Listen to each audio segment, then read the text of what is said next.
Alright. So, usapan muna tayong safety sa kalsada. Lalong-lalo na yung mga lahat ng klase ng sasakyan.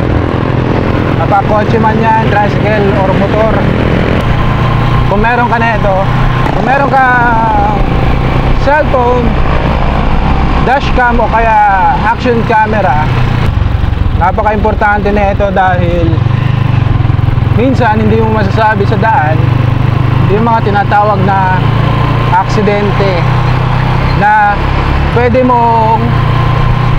natin masabing wala kang laban pag wala ka na ito. Kaya kwento ko lang yung mga kaganapan kahapon, Lunes. Dahil kahapon medyo masama yung panahon, hindi natin dala yung ating camera kaya hindi tayo nakapag-record sa daan. So kahapon dahil sobrang traffic, so syempre ang mga sasakyan nakahinto. May umatras sa akin na Montero, di naman ganun kalakas. So syempre dahil tricycle yung dala natin, mas matibay yung ating kaha dahil bakal yan. Yung sa kanya nayupi. So ngayon bumaba siya and sinabi niya sa akin binangga ko daw siya. Natawa na lang talaga ako kahapon dahil siya mismo yung umatras. So syempre nakapreno tayo, hindi naman tayo pwedeng ako yung umatras dahil baka mabangga ako yung kotse sa likod ko. Yung sinasabi niya binangga ko daw siya. Sabi ko, naatrasan niyo po ako. Sabi ko, masama yung tingin niya sa akin dahil hindi naman ako totaling nakatutok sa kanya or nakadikit. Kasi kung nakadikit ako sa kanya, ang unang-unang mababangga sa atin yung gulong. Ang kaso, ang nabangga niya is yung sidecar, yung bumper ng sidecar natin. So ayun, nayupi yung likod niya.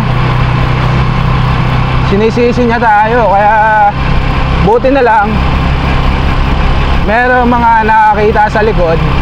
Siyempre traffic nga, buti hindi niya sinabing bayaran ko siya. Malamang lugi tayo kasi Montero yun, napakamahal ng kaha nun. Bigla ko tuloy naalala yung isang kakilala nating tricycle driver na binangga rin. Ang nangyari kasi doon, lasing yung driver ng motor at nakipag-collision siya doon sa tricycle driver. Kasama pa naman niya yung asawa niya.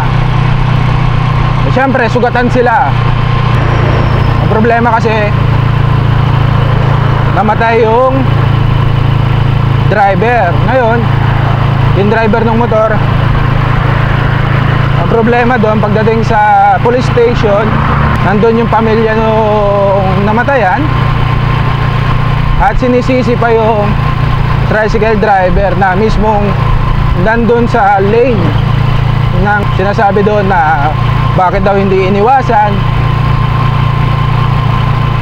Nakita doon sa CCTV na siya mismo yung kumuha nung linya. Nagsasampa ng kaso yung namatayan. Siyempre tricycle driver yun, anong laban niya? Ang nangyari, sila pa yung nagmulta, tapos sagot pa nila yung pampa-hospital nila. Sa panahon ngayon, napaka-importante na safe ka sa bawat biyahe. Kahit anong ingat mo, kung merong babangga sa'yo, hindi mo maiiwasan yan, disgrasya. Doon papasok yung safety mo, yung tinatawag natin dashcam o kaya action camera. At least kahit papaano meron tayong tinatawag na laban. Kasi yung bumangga sa ating kahapon, eh meron siyang dashcam. Hindi ko alam kung bakit niya sinabing ako ang bumangga sa kanya, kahit naman siya yung mismong bumangga sa atin, diba? So yun lang, for safety lang, ingat lagi sa biyahe. Hanggang sa muli, Chef Moto here, lagi nagsasabi na panibagong buhay, panibagong pag-asa. So stay safe, stay healthy. Babush! Yee!